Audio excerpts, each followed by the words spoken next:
Hi, this is Joe from Vanta. In today's digital world, compliance regulations are changing constantly, and earning customer trust has never mattered more. Vanta helps companies get compliant fast and stay secure with the most advanced AI, automation, and continuous monitoring out there.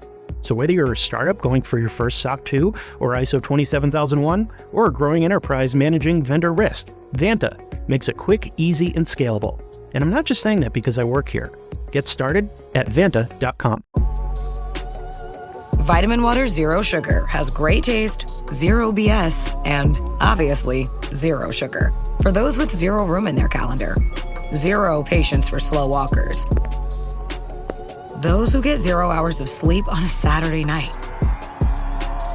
have zero filter, zero given, and zero interest in grabbing a plain, boring water. Grab a delicious Vitamin Water Zero Sugar today. This is True Spies, the podcast that takes you deep inside the greatest secret missions of all time. Week by week, you'll hear the true stories behind the operations that have shaped the world we live in. You'll meet the people who live life undercover. What do they know? What are their skills? And what would you do in their position? I'm Rhiannon Needs, and this is True Spies from SPYSCAPE Studios.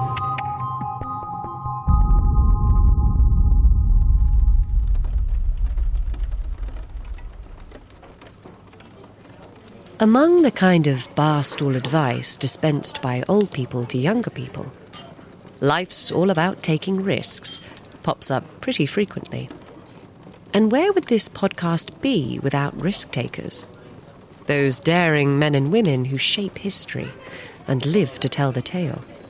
But as much as we fantasize about taking that glorious leap into uncertainty, there's always that nagging flip side.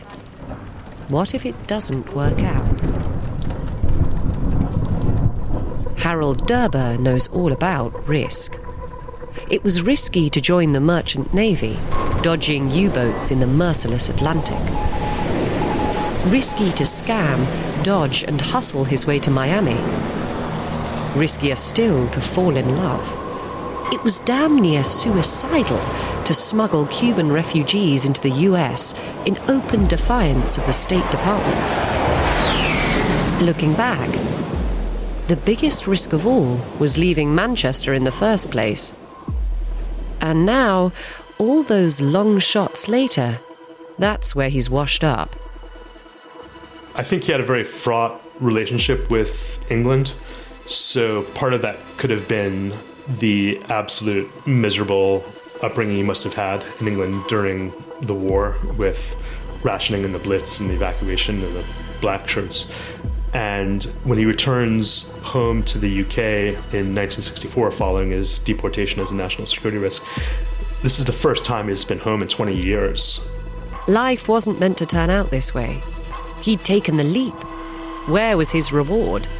And you have to imagine the contrast where just a few years ago you were being chased by CIA operatives and pursued by Jamaican warplanes and meeting with Fidel Castro, and then you go home and your parents are talking about gossip at the local synagogue and how the leather goods stall is doing.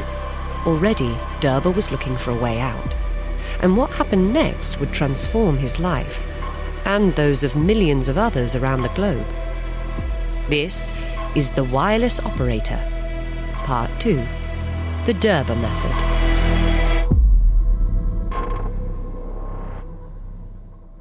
In the first part of this story, we heard about Harold Derber's audacious people smuggling operation, bringing anti-Castro Cuban refugees into the United States.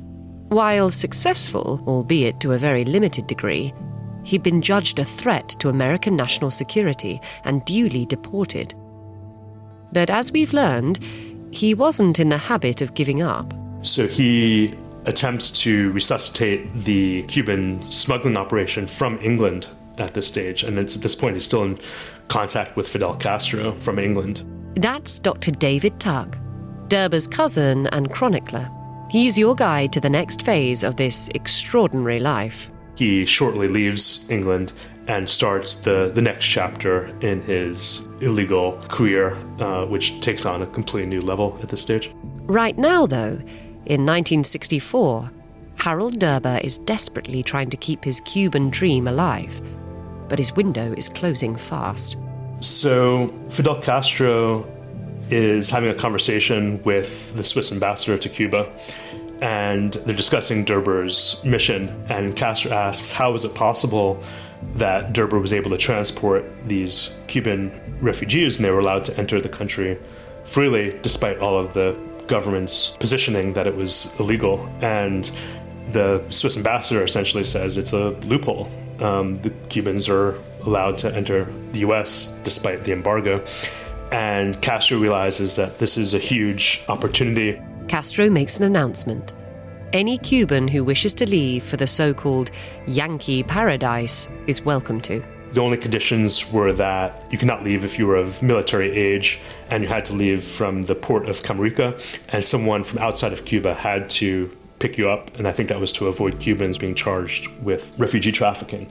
And so this launched a mad rush of Cuban exiles in Florida to travel to Cuba in sailing boats, pleasure craft, even dinghies, to pick up their loved ones in Cuba and transport them to the US.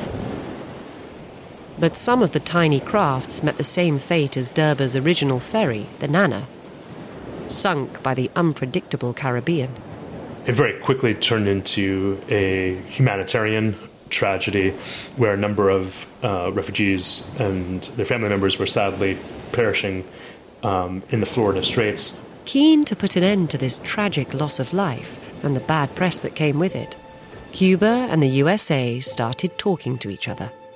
And so the US then announced that they would actually facilitate the transport of Cubans, which led to what were called the Freedom Flights, which was a massive airlift program to transport hundreds of thousands of Cubans from Cuba to America. This is under the Johnson administration. Then President Johnson went further, signing new immigration legislation that made things even easier for Cuban exiles to reach America. And Johnson is lauded as a hero of refugees and immigrants, and this would go on to establish a very vibrant Cuban population in America. At the same time, it completely undermines Harold Derber's refugee smuggling operation.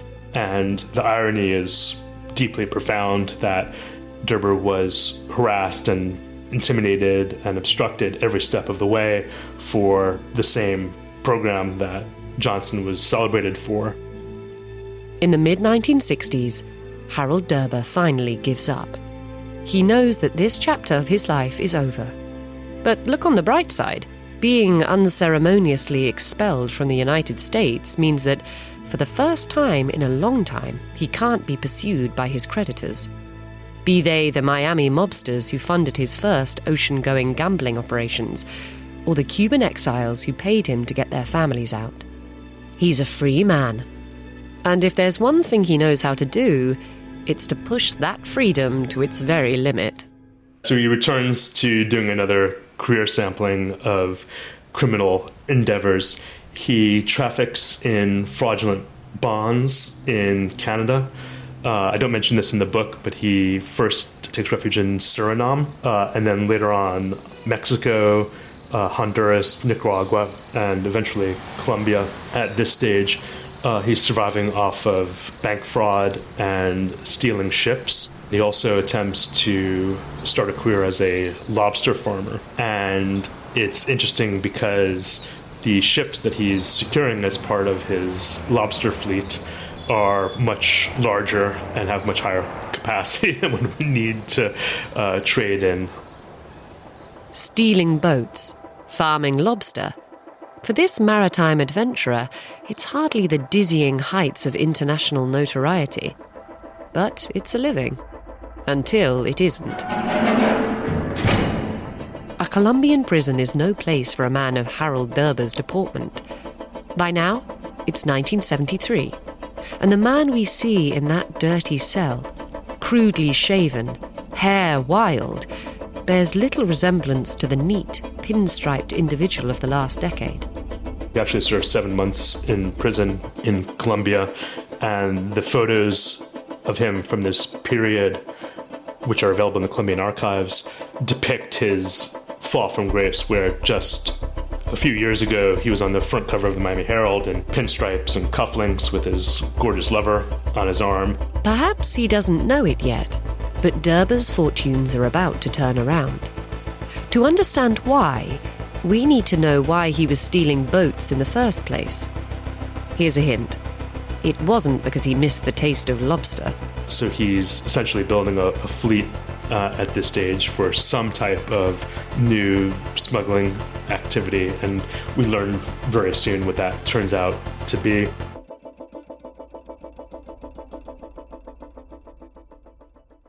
Cooler days call for layers that last, and Quince is my go-to for quality essentials that feel cozy, look refined, and won't blow your budget. If you're looking to elevate your wardrobe this winter, Quince is just the place to begin. From Mongolian cashmere to premium denim, all fitting beautifully, these are fantastic pieces to effortlessly transform your winter uniform. I've been particularly taken by their wool coat, a designer-level silhouette at a fraction of the price. And the quality is genuinely impressive. In many cases, every bit as good as the luxury labels. It's smart, well-made, and timelessly stylish. Find our winter staples at Quince.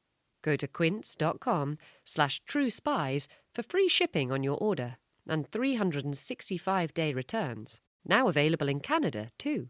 That's QUINCE.com/truespies to get free shipping and 365-day returns. Quince.com/truespies. Meet the computer you can talk to. With Copilot on Windows, working, creating, and collaborating is as easy as talking. Got writer's block? Share your screen with Copilot Vision to help spark inspiration, and use Copilot Voice to have a conversation and brainstorm ideas. Or maybe you need some tech help. With Copilot Vision, Copilot sees what you see. Let Copilot talk you through step-by-step guidance so you can master new apps, games, and skills faster. Try now at windows.com/Copilot. In 1970, the world delivered Harold Derber another loophole. But unlike the one that had allowed him to traffic desperate Cubans into America, this one was almost guaranteed to pay off. If we look at drug consumption in the U.S., in the late 1960s, approximately 5% of high school students used marijuana, and that leaps to 30% in the 1970s. So in 1970, President Nixon signed the Controlled Substances Act, and they accidentally nullified the 1941 Narcotics Import Act, which made it illegal to have drugs in international waters. And Derber realized that this was the trafficking opportunity of a lifetime, because if he could do the drug transfer mid-ocean, this would be completely legal. Once again, the concept of international waters comes into play. The 3-mile limit of the law around the American coastline had allowed him to set up his gambling operations in Miami. Now, it would open the door to a whole new world of vice. The idea was genius in its simplicity. A large boat, a mothership, would take a shipment of marijuana into the middle of the ocean, just outside of the American government's jurisdiction. Then, a series of smaller, more agile vessels would meet it, each collecting a little piece of the pie and bringing it ashore. The Coast Guard might pick up one or two if they were very lucky, but the majority of the small boats would complete their illicit mission in peace. So as long as the drug transfer to the pickup boats happened mid-ocean, the captain and crew of the mothership had no culpability in the smuggling operation. In order for authorities to actually charge any of the crew of the mothership, they actually had to witness the drug transfer happening mid-ocean, as well as witness the drugs being transported and unloaded to the US, which was nearly impossible. A grand vision, but one that needed a fleet of these motherships to work. Hence the boat theft. But by the summer of 1973, Derber had been released from prison in Colombia. Immediately, he resumed his work, And his next move, for a man with his history, might surprise you. This is what is so remarkable. He is readmitted to the US with a visa that is approved by the State Department and the INS. And I know how the visa system works. I've never seen a visa approved by the State Department, let alone for a serial criminal mastermind like Derber. Hang on. If Derber's got friends in high places, the State Department, his old enemy, feels like an unlikely place to find them. What's going on here? The answer is we don't know. It could be that he had the connections at this stage and was offering to provide intelligence on some of those sources. We know that Derber had lofty connections in the Cuban government, and it certainly wouldn't have been out of character for him to play both sides. But of the many mysteries that plague David Tuch, this is perhaps the biggest, because it brings Harold Derber back to the United States, back to Miami.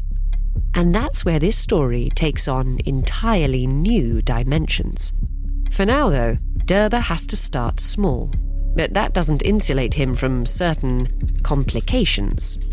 He's arrested in the early part of his smuggling career with 3 tons of Jamaican marijuana. He's only just arrived, and now he's looking down the barrel of another deportation.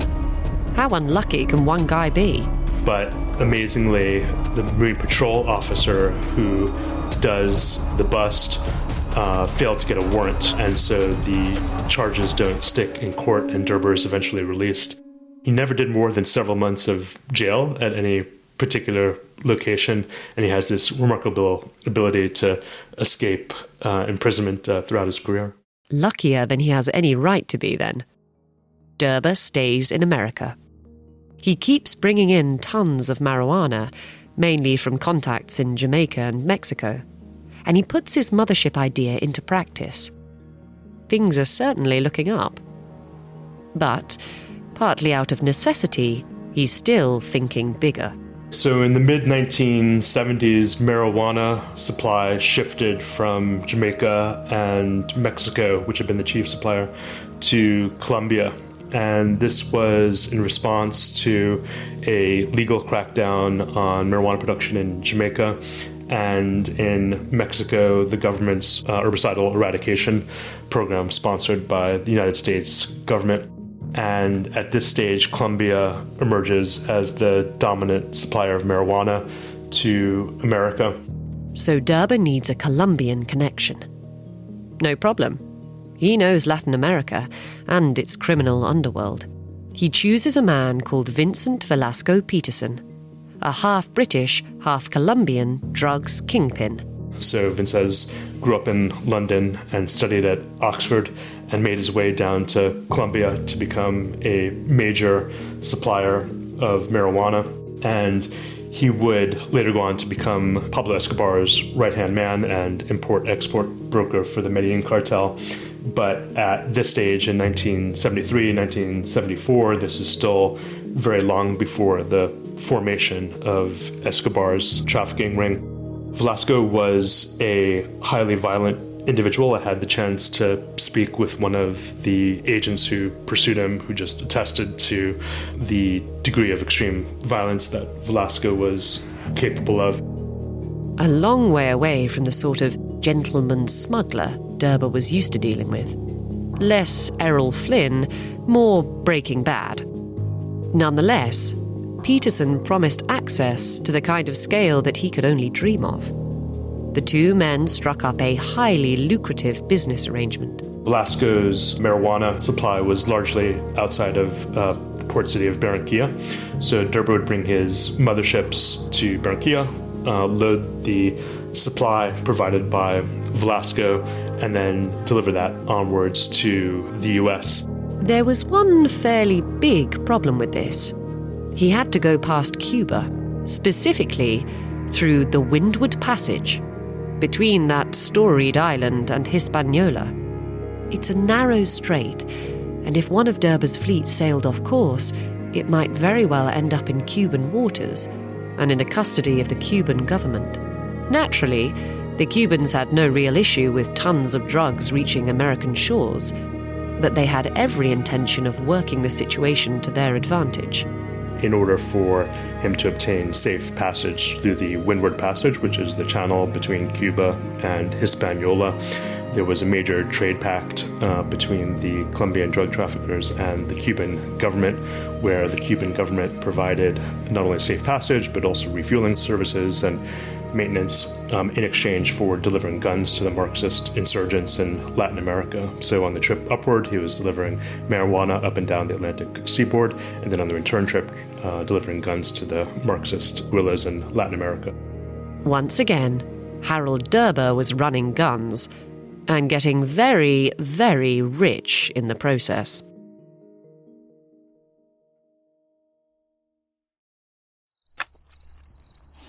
It's late 1975. There's a dark spot spreading through a rolled-up length of carpet. The ugly cylinder jostles and jerks between two pairs of rough hands as they heave it toward its destination, a secluded pine grove in North Carolina. It's been a long night. These men are burying their colleague. Just a few hours earlier, a pair of armed men had burst into their trailer and shot him dead. Just him. Dark hair, dark eyes, slight frame. He looked an awful lot like Harold Derber. His lookalike was assassinated in late 1975, potentially in a case of mistaken identity. In Miami, the real Derber is still breathing. But for how long? The Atlantic Ocean, just off the coast of South Carolina. A fishing trawler tugs against the swell, motors whirring as it goes. The sea is a black screen. But look closer. There's a dark spot on the horizon, darker than dark. As the trawler approaches, the moonlight gives it shape. An enormous ship, bobbing almost imperceptibly on the waves. The trawler's captain flashes a torch. A moment passes. A light blinks from the huge vessel. Called the Night Train, which is a fantastic name that became the bête noire of maritime drug interdiction. The Night Train is the jewel in Harold Derber's fleet. A grey hulk of a boat with a hold packed full of Colombian marijuana. Now, remember, this is all technically legal, unless the mothership is caught in the act.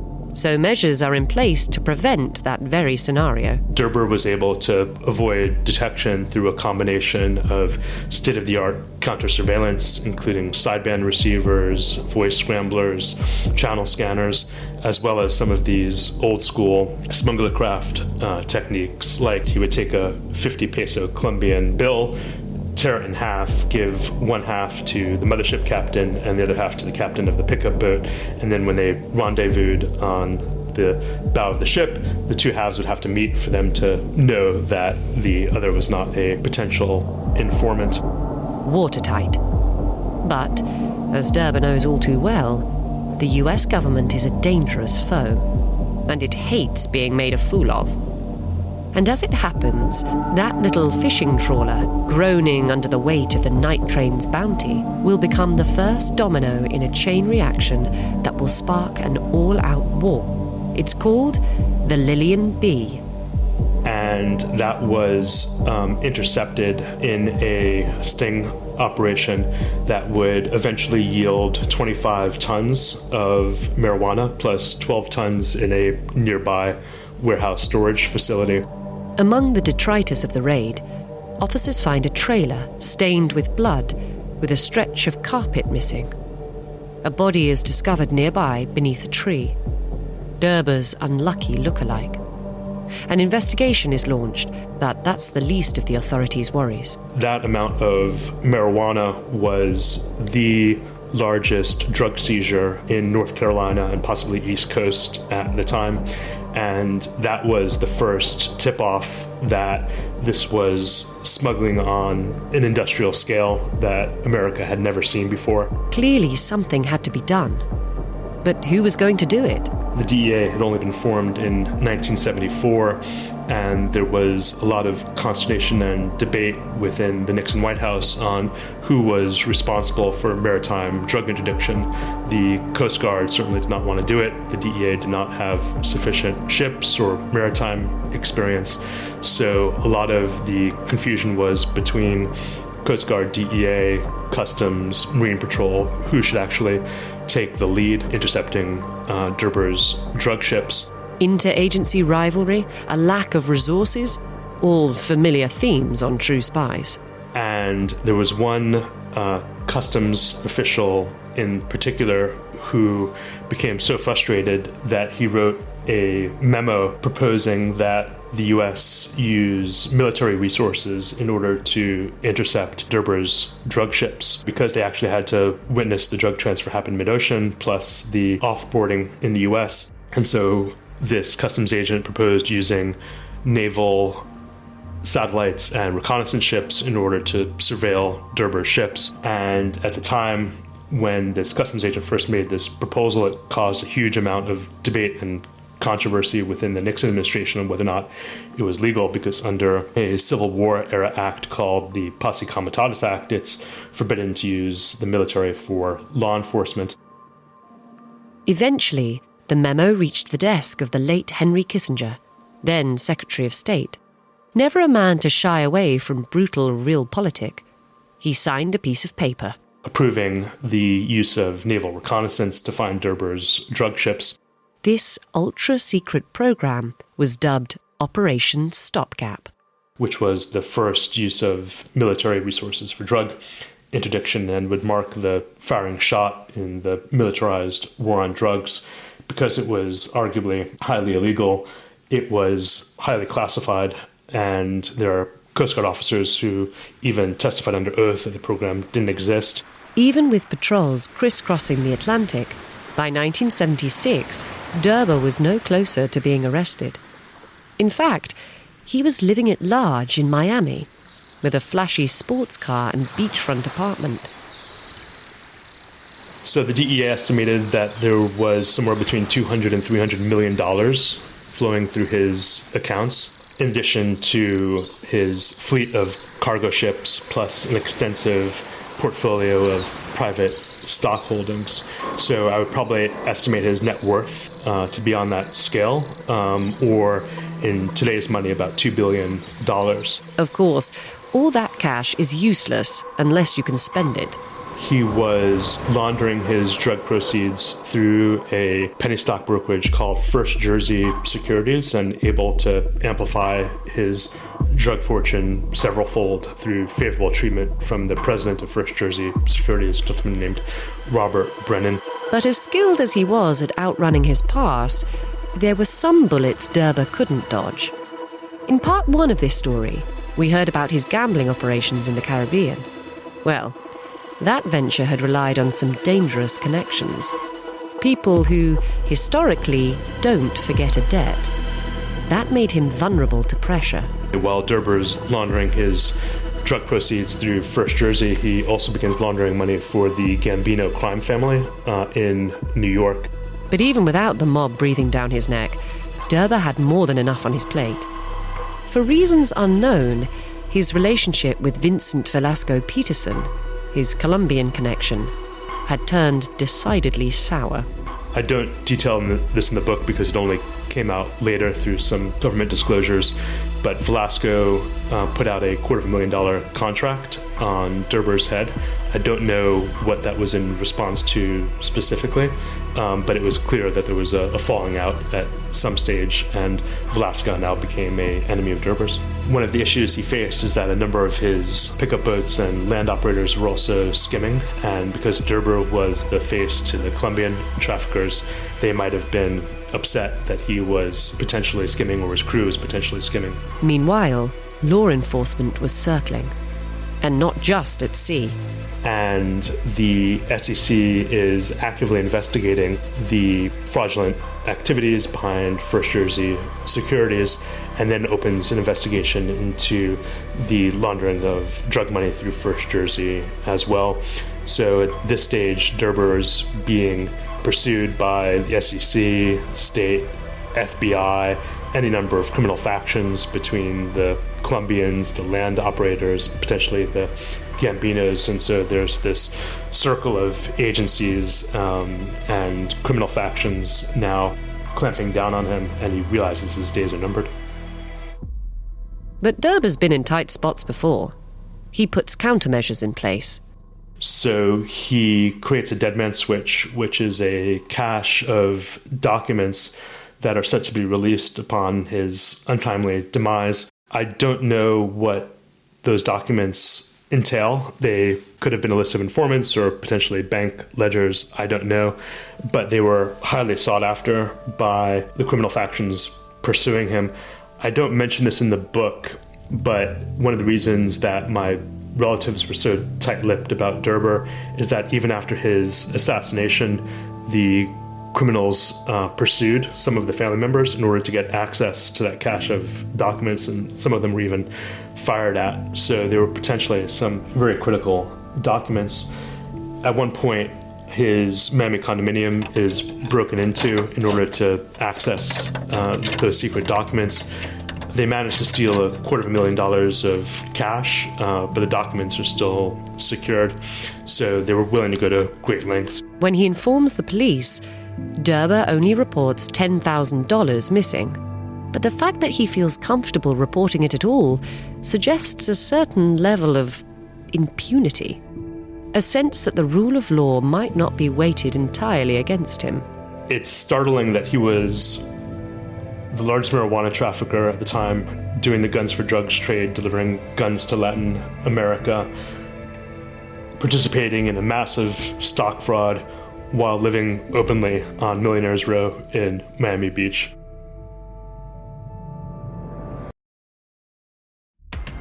This episode is brought to you by Netflix. So Netflix is basically Santa this year.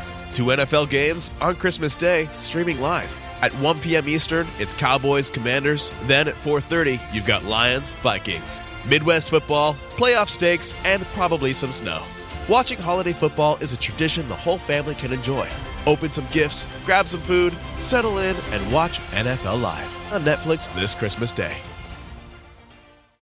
Adobe Acrobat Studio, so brand new. Show me all the things PDFs can do. Do your work with ease and speed. PDF Spaces is all you need. Do hours of research in an instant with key insights from an AI assistant. Pick a template with a click. Now your prezzo looks super slick. Close that deal? Yeah, you won. Do that, doing that, did that, done. Now you can do that with Acrobat.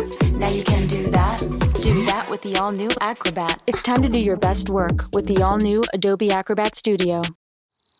Miami, March 22nd, 1976. Harold Derber pulls up to his building on Millionaire's Row and walks toward the front door. His steps are quick, guarded. But before he has a chance to turn the key, 2 men approach him. They've missed before, in North Carolina a few months back. They won't make the same mistake again. Derber collapses, a look of shock on his face. As he gasps for breath, he crawls up to the door.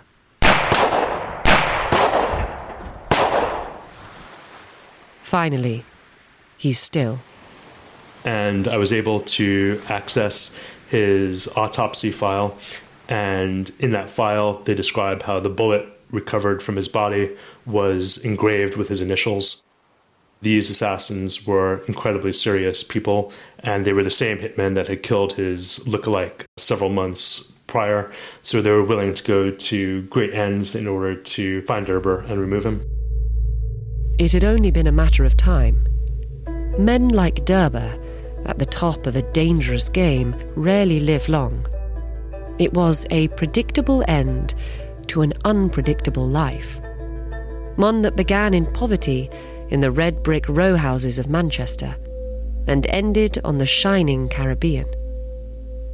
But there are still mysteries to uncover. Perhaps the most obvious one is this: why was it so easy for the assassins? You'd expect a man of Derber's stature to be living in a compound, bristling with guards. Instead, he was living it up quite openly in a city in which he already had a dubious reputation. Perhaps, despite his many worries, he felt untouchable. I suspect the government was protecting him either because he was informing or giving intelligence on higher operatives in the drug trade. So in Derber's accounts to his criminal associates who I've interviewed as part of this book, Derber claimed that he was actually arming the anti-communist pro-government factions within Colombia and elsewhere. So the government might have been protecting him in his role arming the anti-communists in Latin America. So those are my two hypotheses. Could Harold Derber have been double-dipping? Arming pro-communists for Cuba and anti-communists for Uncle Sam? Whatever was going on, the DEA didn't seem too keen to bring him down, despite the massive government resources spent targeting his mothership operation. Further evidence that the government was protecting him is that it was openly known that he was a major drug trafficker at this stage, but the DEA was blocking, stonewalling any investigation into his activities. I was able to access Derber's murder investigation file, and a large portion of it is the Miami police complaining about how the DEA is not being cooperative. They're not releasing any information on Derber. Likewise, they're not cooperating with the North Carolina investigators that are looking into the murder of Derber's lookalike. The DEA is not willing to speak with the Miami Herald. When the SEC were investigating Derber's money laundering, they too found the DEA to be deeply unhelpful. An experience David Tuch can sympathize with. They would later deny my freedom of information request under the exemption for techniques and procedures. When I submitted an appeal saying, listen, this was 50 years ago, what possible methods and procedures could you be trying to protect? They responded to my appeal by saying, oh, sorry, we destroyed all his files. So between that and the fact that his visa to the US was sponsored by the State Department suggests that he was being protected by higher sources. But never mind who might have been protecting Harold Derber. Whoever they were, it seems that they failed. The real question is, who killed him? So there was any number of people that wanted to see Derber killed, and the most likely suspects are the Colombians, the Cubans, the American ground operators, and, for sake of completeness, potentially even government agencies. When David first started his research, he'd immediately alighted on the Colombians. After all, they'd put a price on Derber's head. But on further research, I realized this was highly unlikely. At this stage in early 1976, the Colombian cartels were just at their infancy. They were not violent. Pablo Escobar was still trafficking in cigarettes, and it's easy to project the violence of the present-day drug trade onto that era. But at this point, it was still the age of gentlemen smugglers, and there was very little violence in the drug trade. So even though he had a contract on his head, the idea of the Colombian traffickers orchestrating a hit by professional assassins at two separate locations in early 1976 is exceedingly unlikely. We won't exclude it entirely, but it's not as obvious as it might seem on first glance. Next, under the microscope, Cuba. So there was a lot of animosity towards Derber from the Cuban refugee movement, even dating back to his role in the Cuban smuggling operation, because he had taken hundreds of thousands of dollars to orchestrate the ferry, which he was never able to make good on because of his deportation. Also because of his close alliance with the Castro government, it could be that he had enemies within the anti-Castro Cuban refugee movement.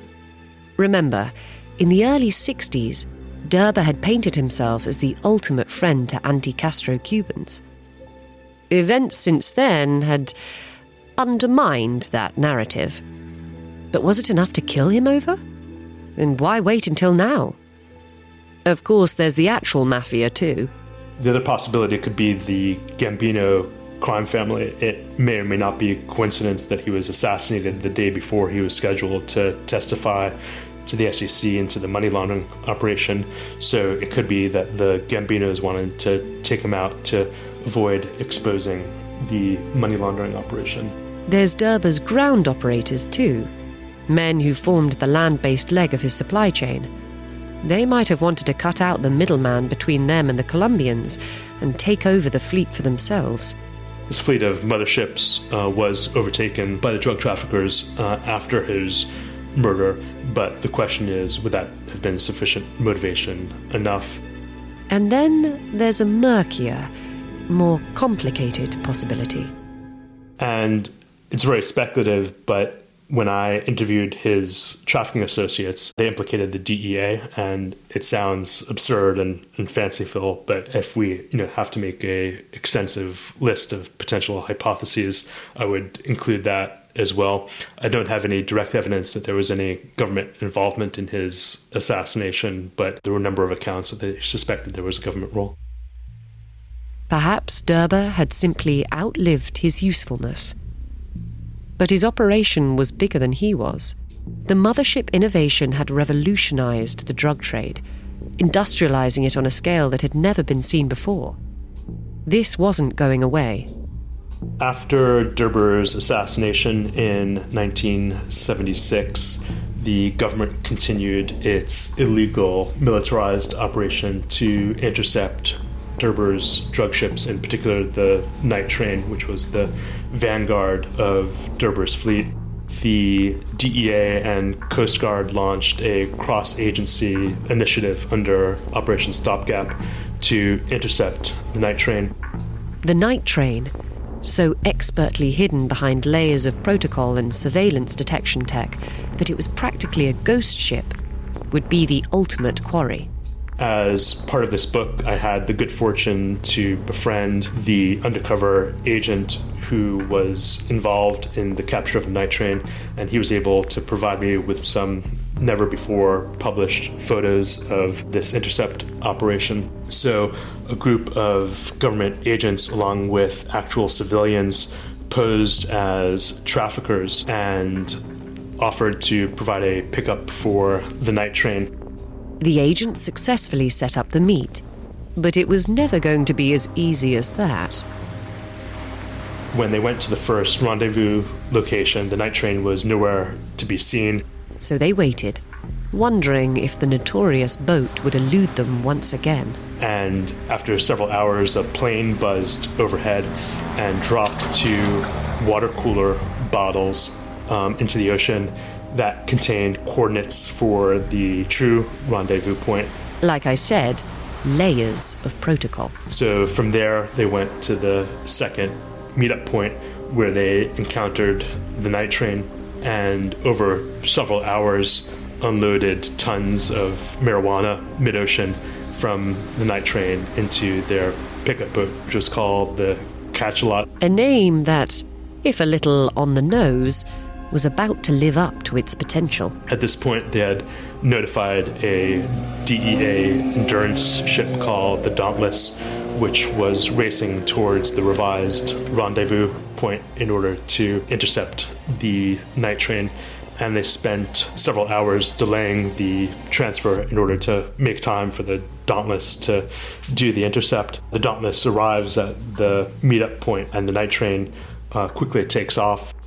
The Dauntless, after an intercept maneuver, fires warning shots across the night train, which gets the ship to yield. The Coast Guard board the night train, where they find a staggering 54 tons of marijuana. The largest marijuana seizure in American history at the time. Likely the biggest drug seizure overall. And marked the first success of Operation Stopgap. In the decades to come, the war on drugs would claim thousands of lives and cost billions of dollars. It's still being fought today. And Harold Derber was one of the men who raised those stakes. It was the same mothership innovation that would later be co-opted by the Colombian cartels, both initially for marijuana smuggling and then eventually cocaine smuggling, which gave rise to the violence of the trade that marked the 1980s and onwards. Taking the long view on Derber's improbable life, it's difficult to escape the weight of those ramifications. But he probably didn't see himself as a kingpin, more like a sort of latter-day Scarlet Pimpernel, dancing one step ahead of his pursuers. For his cousin, David Tuch, it's a complicated legacy. I think after studying someone's life in detail for a number of years, it's difficult not to identify with them on some level. That said, he was a criminal mastermind, albeit a very romantic one. He led a life of unbridled adventure across the major hotspots of the 20th century, from World War II to the Arab-Israeli War to the Cold War to the Cuban Missile Crisis, onward to the Latin American drug trade, and led a very storied life. In the book, I made great pains not to romanticize or glorify or psychologize with him, but as we all do, you go about your day-to-day, and it's some assurance that there are people out there living these lives of unbridled adventure.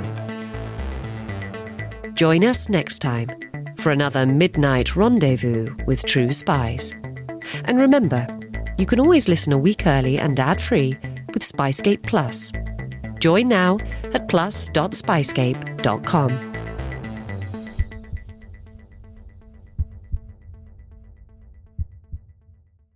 Disclaimer. The views expressed in this podcast are those of the subject. These stories are told from their perspective, and their authenticity should be assessed on a case-by-case basis. If you're enjoying this podcast, please click now to give it a 5-star rating or leave a review. Ratings and reviews help people discover the podcast and help us bring you more great stories. And if you have some time, why not forward the podcast to a friend? Hey, Ryan Reynolds here, wishing you a very happy half-off holiday, because right now Mint Mobile is offering you the gift of 50% off unlimited. To be clear, that's half price, not half the service. And Mint is still premium unlimited wireless for a great price. So that means a half day, yeah? Give it a try at mintmobile.com/switch. Upfront payment of $45 for 3-month plan, equivalent to $15 per month required. New customer offer for first 3 months only. Speed slow after 35 gigabytes if network's busy. Taxes and fees extra. See mintmobile.com.